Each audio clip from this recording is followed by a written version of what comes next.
Hello everyone. तो आज हम पढ़ने वाले हैं कि बीएड के अंदर लेसन प्लान कैसे बनाते हैं और लेसन प्लान बनाने के लिए हमें किन किन चीज़ों का ध्यान रखना है। तो आज का जो हमारा लेसन प्लान है वो है 9th और 10th क्लास के लिए। तो लेसन प्लान बनाने के लिए सबसे पहले हमें कुछ जनरल इन्फॉर्मेशन लिखनी होती है। जैसे कि सबसे पहले हमें लिखना होता है लेसन प्लान नंबर। उसके बाद हमें लिखनी होती है डेट कि हम कौन सी डेट को लेसन प्लान बना रहे हैं।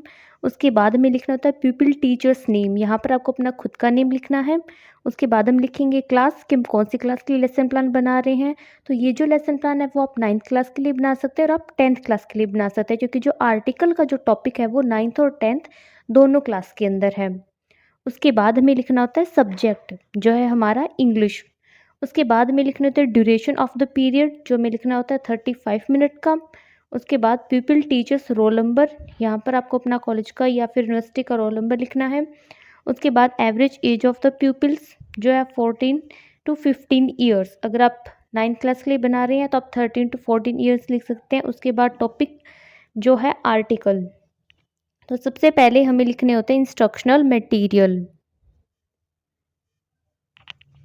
क्या होता है जो एक टीचर क्लास में इंस्ट्रक्शन देने के लिए यूज़ करता है। इंस्ट्रक्शनल मटेरियल दो तरह के होते हैं। फर्स्ट हमारे पास होता है जनरल मटेरियल जिसमें हमें लिखना है चॉक, डस्टर, ब्लैक बोर्ड। उसके बाद आते हैं स्पेसिफिक मटेरियल जिसमें हमें लिखना है पीपीटी, मॉडल, चार्ट। फिर सेकंड आते हैं इंस्ट्रक्शनल ऑब्जेक्टिव। तो सबसे पहले इसमें आता है जनरल ऑब्जेक्टिव। जनरल ऑब्जेक्टिव क्या होता है कि आप वो सब्जेक्ट जो आप पढ़ा रहे हैं वो आप स्टूडेंट को क्यों पढ़ा रहे हैं, उस सब्जेक्ट को पढ़ने के बाद स्टूडेंट क्या चीज़ सीखेंगे, वो क्या होता है general objective.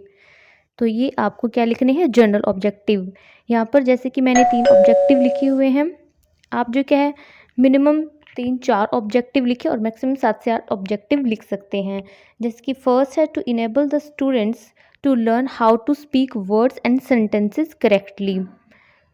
Second, to enable students to write and speak English correctly. Third, to develop mental ability of the students.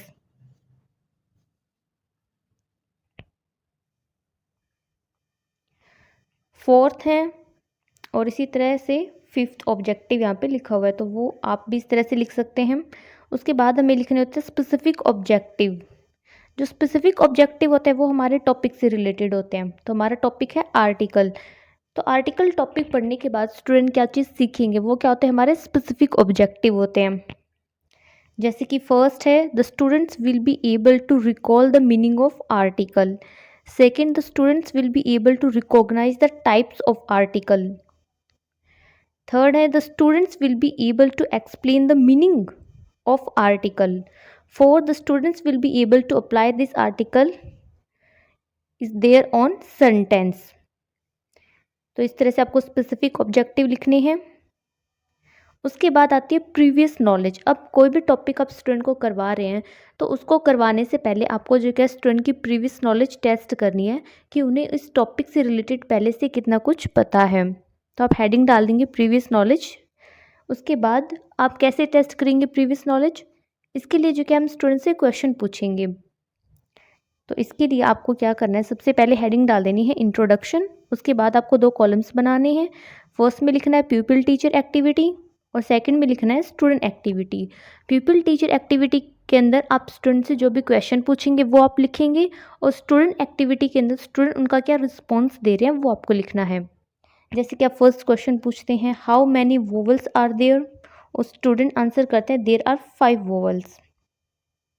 Second question आप पूछते हैं नेम ऑल वोवल्स और स्टूडेंट इसका आंसर करते हैं।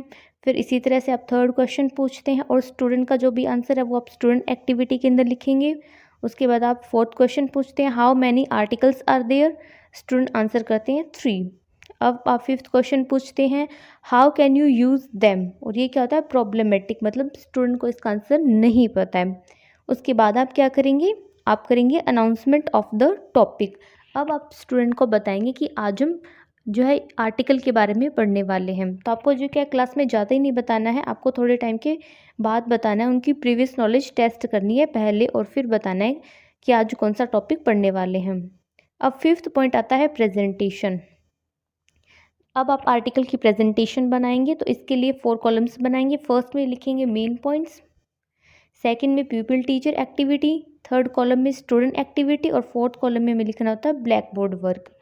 तो मेन पॉइंट्स में सबसे पहले हम डाल देंगे हेडिंग डेफिनेशन। यहाँ पे पीपल टीचर एक्टिविटी क्या होगी? The people teacher will explain the meaning of article and will write on the black board. और स्टूडेंट की क्या एक्टिविटी होगी? Student are able to know about the topic, और black board के ऊपर heading डाल देंगे आर्टिकल।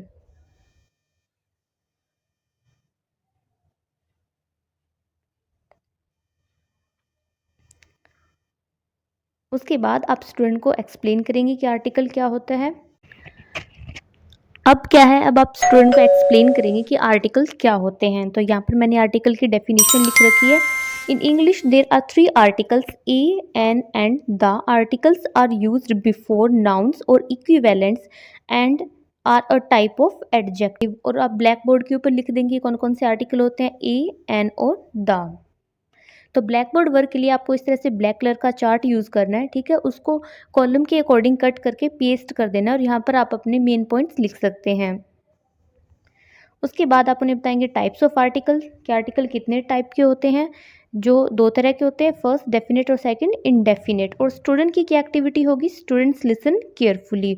और ब्लैक बोर्ड के ऊपर भी आप लिख देंगे डेफिनेट आर्टिकल, इनडेफिनेट आर्टिकल। उसके बाद आप उन्हें एक्सप्लेन करेंगे कि डेफिनेट आर्टिकल्स क्या होते हैं। स्टूडेंट की क्या एक्टिविटी होगी? Students try to understand the topic, और ब्लैक बोर्ड के ऊपर हेडिंग डाल देंगे डेफिनेट आर्टिकल्स। उसके बाद आप उन्हें एग्जाम्पल देंगे डेफिनेट आर्टिकल का, जैसे कि the sky, the sun, the earth. तो आपको उनके पहले एक्सप्लेन करना है कि डेफिनेट आर्टिकल क्या होते हैं। तो क्या होते हैं definite article? The definite article is used before a noun to indicate that the identity of the noun is known to the reader. उसके बाद आप एक्सप्लेन करेंगे इनडेफिनेट आर्टिकल। तो आपको इनडेफिनेट आर्टिकल की डेफिनेशन बतानी है स्टूडेंट को, और उसके बाद आपको बताना है कि कौन कौन से होते हैं, जैसे कि ए एंड एन, ये क्या होते हैं? हमारे इनडेफिनेट आर्टिकल्स होते हैं। तो आपको ये चीज़ एक्सप्लेन करनी है, और ब्लैक बोर्ड के ऊपर भी आपको हेडिंग डाल देनी है और एग्जाम्पल भी लिखनी है डेफिनेट और इनडेफिनेट आर्टिकल की। तो अगर अभी तक आपने वीडियो को लाइक और चैनल को सब्सक्राइब नहीं किया, तो पहले आप वीडियो को लाइक और चैनल को सब्सक्राइब कर दें। उसके बाद हम आगे स्टार्ट करते हैं। तो यहाँ पर हमने एक्सप्लेन किया कि ए का यूज़ कहाँ पे होता है, और फिर हमने एक्सप्लेन किया कि एन का यूज़ कहाँ होता है। फिर आते हैं रूल। आप उन्हें बताएंगे कि जब काउंटेबल नाउन हो तो आर्टिकल किस तरह से यूज़ होना है। उसके बाद आप उन्हें बताएंगे कि जब नॉन काउंट नाउन हो या फिर अनकाउंटेबल नाउन हो तो आर्टिकल को किस तरह से यूज़ करना है। और यहाँ पर स्टूडेंट की क्या एक्टिविटी होगी? Students will note down in their notebook, और ब्लैक बोर्ड के ऊपर आप हेडिंग डाल देंगे काउंटेबल नाउन और अनकाउंटेबल नाउन। उसके बाद आप उन्हें कुछ एग्जाम्पल देंगे, जहाँ पर आप उन्हें एन के यूज़ से रिलेटेड एग्जाम्पल देंगे कि एन ए का यूज़ कहाँ करना है।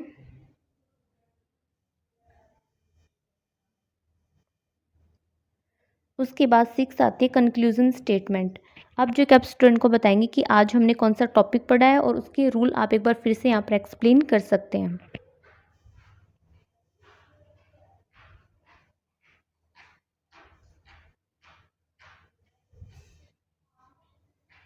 रिकैप्चुलेशन का क्या मीनिंग होता है कि अब आप स्टूडेंट से क्वेश्चन पूछेंगे जो भी टॉपिक हमने उन्हें क्लास में करवाया है। तो स्टूडेंट से क्वेश्चन पूछने का क्या मीनिंग है कि इससे एक टीचर को पता चलता है कि उसने जो भी टॉपिक क्लास में करवाया है वो स्टूडेंट को समझ में आया या फिर नहीं आया है। ये जो क्या आप अपने टॉपिक जो आपने करवा दिया उसके लास्ट में करेंगे। रिकैप्चुलेशन मतलब स्टूडेंट से क्वेश्चन पूछना और ये देखना कि स्टूडेंट उसका सही आंसर करें या फिर नहीं। जैसे कि फर्स्ट आप उनसे पूछते हैं Reena sings dash a song, तो यहाँ पर जो कि स्टूडेंट को आर्टिकल फिल करना है कि कौन सा आर्टिकल आएगा। इसी तरह से सेकंड आपको पूछना है थर्ड और फोर्थ, और देखना है कि स्टूडेंट सही आंसर करें या फिर नहीं। तो यहाँ पर मैंने 6 क्वेश्चंस लिखे हुए हैं, आप भी इस तरह से पूछ सकते हैं। उसके बाद लास्ट में हमें देना होता है होमवर्क। इसमें जो कि आप स्टूडेंट को कुछ एग्जाम्पल लिख कर लेकर आने के लिए बोल सकते हैं, या फिर उन्हें कुछ रूल्स से रिलेटेड लर्न करने के लिए भी बोल सकते हैं। तो यहाँ पे मैंने कुछ क्वेश्चंस दिए हैं। तो आप भी इस तरह से क्वेश्चंस लिख सकते हैं और अपना लेसन प्लान बना सकते हैं। और अगर वीडियो इन्फॉर्मेटिव लगती है तो वीडियो को लाइक और चैनल को सब्सक्राइब करें।